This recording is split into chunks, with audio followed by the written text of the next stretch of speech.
The lane departure system, well, when you go over a line, let's say to my right, like I'm about to do now on purpose, okay, I just went over this line and the car detected it and it vibrated the seat on my right butt cheek. So if I do it on the left, it'll do the left, but I'm not gonna do that because it's dangerous. But the point is that if the camera weren't on, I'd be doing it all the time because it's a very gratifying feel of having my rear massaged.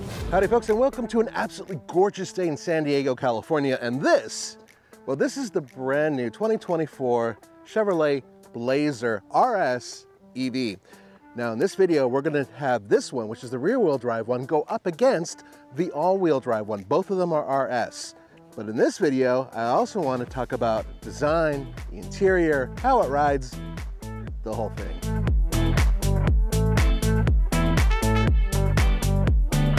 All right, let's talk about design because I think this is extraordinary to look at. Really, really pretty design. I think one of the best looking in its class, but there aren't that many vehicles in this class. Okay, with that being said, let's first talk about the front end. Right off the bat, you're gonna see the big RS badge here. And RS has been around for a long time, you know, rally sport, if you want to call it that, or really sporty, which is what some other people would call it. I would call it really sporty. And that's because there's an SS version of this that's more sporty. Now, by the way, has a lot of horsepower. They have cooler horsepower. Just want to point to that. This is San Diego vibe. I just love it. Okay, let's get back to the car. Now, something that I wanted to point out very interesting. This is actually a very heavy vehicle. We'll get to weights and measurements a little bit later. Check it out. That is a 6-bolt design, my friends. This is not some small car. As a matter of fact, that wheelbase you're looking at there is massive. It's a very long wheelbase, and it's part of what makes this vehicle look unique. That, and of course, this faux vent here. I actually really like what they did. This is just a piece of plastic. There is no particular reason for it existing. However, if I open up the little port door for charging, things change. Check this out. See these two little buttons in case you're using Braille? Yeah, you push that, and huzzah. How do you start this? Well, a page from Volvo. I put my foot on the brake. Power's on. I know, right? It's not, yeah. I like having a button to push, but I'm not going to go too crazy with that right now. There are a lot of options in this vehicle in terms of what you can make the car do and how you make the car do it. For instance, there's a way of making this vehicle go for an hour before it shuts itself off. So if you wanted to keep the air conditioning on or whatever, you wouldn't have to keep playing with it. That is how you're able to keep it going. Now I can shut the vehicle off by doing that, or I believe you can exit the vehicle and once you lock the car, it shuts itself off. This is a 17.7-inch screen. Huge. There is an actual volume control here. It's actual, yes, I love that. But you don't have it for the tuner. Okay. What you also have are actual toggles for the heating and air conditioning system, which is a delight to have. This is temperature control. This is an 11-inch screen that's in front of you. That's standard, by the way. Both these screens are standard. And there are ways of flipping through different types. If you go here, this is their pages that show up here. So you have, there's your map thing, which is cool, by the way, not touchscreen. And then all your information that you need is right there on the side, which is a pretty cool setup. There we go. Good for cruise control, and you're able to set distances. And of course, you have all the different components with that. It's a standard screen, I believe. And then this one with the gauge showing battery charge, discharge, miles per hour, percentage of the battery, and then your mileage until the battery is empty. This is a 320-mile range is what they're saying. As far as I know, there is no off-road setting. So you have normal setting. That's for like Roman, whatever, old man. Okay, then you have sport. Yay, that's what I'm talking about. Snow and ice. And then my mode. Now my mode allows you to do a couple things with it. I believe you are able to, yeah, so you can individually check out how the steering is, if you want that firm, but you want the brake to be softer, the acceleration feel, and motor sound. That's right. So inside the vehicle, there's essentially 3 different types of sounds you can get. No sound, pretty much. sport sound, which is the loudest, and then normal sound. Now, the sound itself you're going to hear as I drive. It's kind of a mixture of dystopian, futuristic, and Jetsons all mixed into one. It's not me. This is General Motors. You talk to them. I don't know what they put in their coffee. First of all, you have this cubby. It's not bad. Actually, it's really deep, but it's kind of on the narrow side. You have two USB-Cs right here. And this is your wireless charger, which actually works with the phone with a case. And then you got to trigger this right here. You got this, which is super deep once again. Goes down way down, but it's not really wide. I mean, dude, this is really narrow. Panoramic sunroof. There's also a tilt control for the sunroof as well. Another thing that's in this vehicle, which I adore, this, she doesn't know she's on camera. This is General Motors' vaunted mirror slash LCD mirror. This vehicle puts out 340 horsepower and 325 pound-feet of torque. But the odd part is, this is more powerful than the all-wheel drive version. We're gonna go over that when we're driving the all-wheel drive version of this, but in this case, if you want performance, this is the one to get. And away we go. I love that you just go ham right off the Sorry. I just killed the camera guy. But I wanted to show the gauges. See, that's why I did it. Yeah. So you can see clearly how much energy you're putting out and how fast you're going. And there's plenty of other settings and other things you can play with to see what's going on. This thing is actually relatively quiet, but I could still hear a little bit of wind noise coming from the mirror. Driving is settled. Yeah, at the end of the day, I would imagine that this thing probably feels like a more sporty version of the Cadillac Lyriq. Oh, plot twist. Yeah, see, that's what I'm kind of aiming for with this vehicle, is the fact that I think that this is essentially a discounted version of the Lyriq, which is a good thing for those people who wanted to buy a Lyriq. They're very similar in terms of the wheelbase and some of the components that makes them run, but this is far less expensive. Also, there aren't that many vehicles that compete with this, right? So think about it. Mustang Mach-E? No, I mean, that's a smaller vehicle. Tesla Model Y? Smaller. The Model X? That's a 3-row crossover, although their size is much closer. It's kind of, at least for right now, in a land of its own. Toyota doesn't have an answer for this. The Nissan Ariya is much smaller than this. Chrysler or Stellantis? Nada, nothing. So, yeah, not a whole lot out there that would really compete with this. Check out this cute little blue E thing here. This is probably GM's new, like, electric. If it's E, blue, it's electric. All right, let's open this up. Now, first of all, to open this up, the little pressure pad is actually off to the side a little bit. Not right under here, but over here. And yes, this rear glass does not open separately, in case you were wondering. But it does have a rear wiper. Yay! Okay, we don't have cargo space numbers that are exact, so I don't want to read anything that might be off. However, at least visually, this is larger than a Chevy Trax, I think. And there's more, because you have more storage space down here. That is your charge bag, and in case you get stuck, because I don't think there's any tow hooks, yeah, you can plug that in and get out of trouble. But this is interesting. Look how far down this goes. You can almost put a gas tank there. I know. Me being obnoxious. Let me show you the seats folded down though, real quick.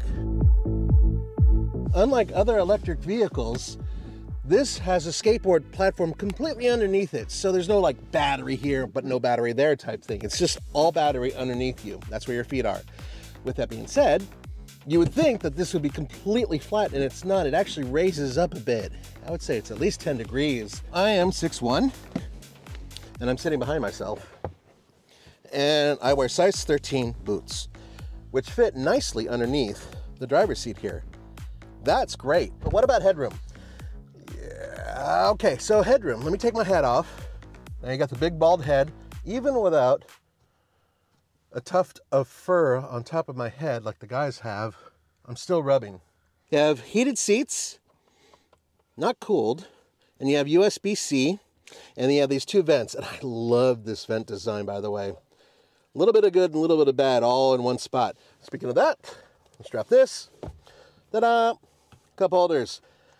The seats themselves are fairly comfortable. There's decent give, and actually for a large person, other than the lack of headroom, yeah, it's pretty comfortable back here. Prompt to 0 to 60. Okay, shoot. Let's go to sport mode. Okay, there we go. I'm not gonna throttle because I'm just gonna go from flat because it's an electric car. Here we go. Wow, this thing, it's interesting.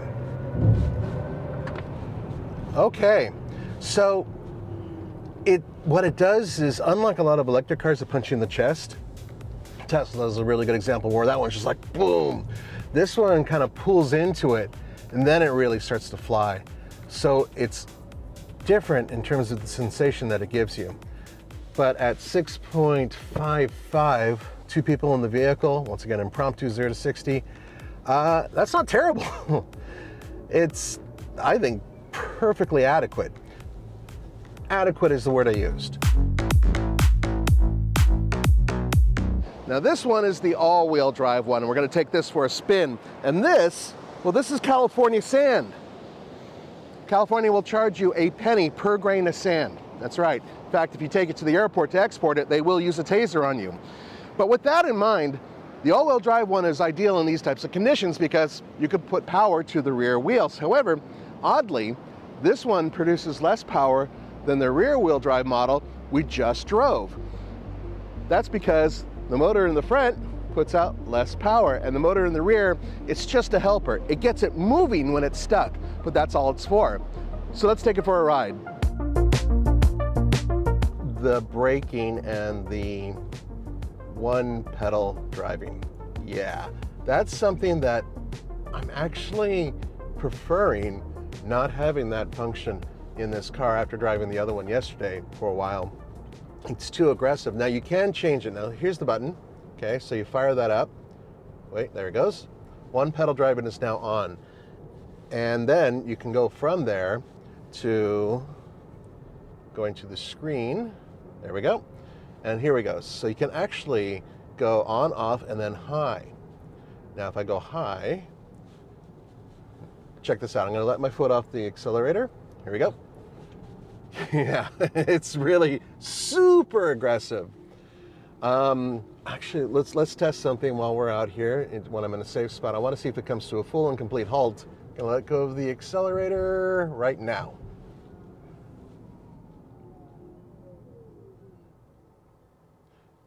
Yep, it stopped. I haven't touched the brake or anything, and we're not moving. So that's how aggressive the system is. And normally I like that, but I don't like it quite as aggressive. And even with the regular setting on, it's still a little too much for me. So driving with this thing off, it's just like driving a regular internal combustion vehicle. Very comfortable, settled. They really did a beautiful job with dialing this thing in terms of that type of performance. Shall we talk about batteries? Yes, we shall, because there's 2 that you can get. 85 kilowatt hour battery. That's the one that is underpinning me right now. The Ultium platform is a skateboard platform, and if you get the larger battery, it's 102 kilowatt hour. So 85 kilowatt hour or 102 kilowatt hour. I truly believe that even in this, guys, 288 horsepower is more than adequate. It has no problem keeping up and passing traffic. Launching is quick, no drama, easy to drive, very easy to drive. So even though it's not as crazy powerful as the other ones, it's pretty good. Bet you're wondering what the differences are between this one, the all-wheel drive, and the rear-wheel drive one, aside from the color, which, by the way, that blue was spectacular. This red is fantastic as well. Nice looking. They're almost identical otherwise, except in the back, come over here, AWD right here. Yep, that's about it on the outside. However, the interior is where they are really different. Let's have a look inside, come on. This interior is splashed with red leather. Now you still have these inserts here, and it is, I think, nicer. This really does look a little bit more sporty with the red, and it's a very soft touch material too. Quite nice. In addition, you have raised red stitching. These little tiny red inlays that are in the vents here really do match this, because before they didn't, now they do. This one doesn't have the sunroof. Now that's important for one particular reason, and I'm going to show you that reason right now. Now remember, when I was in the last one, my head was nearly rubbing. I was wondering out loud whether or not it would be different to be sitting in one without the sunroof. And guess what? It is. Because the sunroof dropped everything a little bit and intruded over here, so I would bump my head much easier. But now my bald noggin has some decent space. So if you want better headroom, and you already have fantastic legroom, but if you want better headroom, get the one without the sunroof. All right, we're gonna do a real world 0 to 60 test. Yesterday we did find a little stretch of highway for the rear drive version of this vehicle, and that produced, with 2 people in the vehicle, once again real world testing, 6.55 seconds. All right, and here we go, 3, 2, 1. Definitely not as immediate as the other one. Sounds cool. 7.78. That tracks. So let's talk about this. Why is this so much slower? Very simple reason: it puts out less power. Now, interesting point about this. This is basically a front-wheel drive bias vehicle, really it is, because the rear motor just kicks in to help it move, and then that's it. It's not really helping it for performance, so to speak. Thus, this 288 horsepower motor, far less power, right? Completely different. Horsepower matters. But with that being said, this drives great. I've been comparing it in my head to the Model Y. I know they don't directly compete because the Model Y is a little bit on the smaller side, but in terms of performance, I would say that they're kind of close. Now, pricing's a little bit weird, so stick with me here. First of all, the LT, that is currently as low as you can get in terms of base models, that's currently available, starts at around $58,000. This model right here, the all-wheel drive RS, is around $60,000. Now, oddly, the rear-wheel drive one that we just drove, that's around $62,000. Why? Because I think it has more power, a lot more power. So it's a sportier version, more powerful version. We don't know what the pricing is on the SS yet. Now, I bet you're wondering about entry-level prices, because the LT will be coming in the future with a just front-wheel drive model. And they say, unofficially, that it will be under $50,000. When is that coming? We don't know. When will that price be official? We don't know. But that is what Chevrolet has indicated to us. With that, quick question, is it worth it? I mean, it's still a lot of dough for an electric vehicle, right? Now, there will be the Equinox EV, which is coming very soon. And there'll be other EVs that Chevrolet is going to be pushing out, General Motors is going to be pushing out in the near future. And they will be less expensive. But this vehicle, as it sits, really does go up against a couple different Tesla models. And do I think it's worth it? It's pretty damn good. It's a lot less expensive than a Cadillac Lyriq, yet they share a lot of components. So perhaps if you're looking at something like that and you wanted something that's a little bit less conspicuous, this might be what you're looking for. Bottom line is whether or not you're willing to fork out that much money on an electric vehicle that frankly isn't as competitive with, say, Tesla and the Korean automakers as some people would like it, at least with price. But also remember, the Ultium battery made right here in the United States, which means certain tax rebates, oh yeah, they're eligible, or you should be. I like it, but I don't know if I love it. Thanks for joining me. I'll see you next time.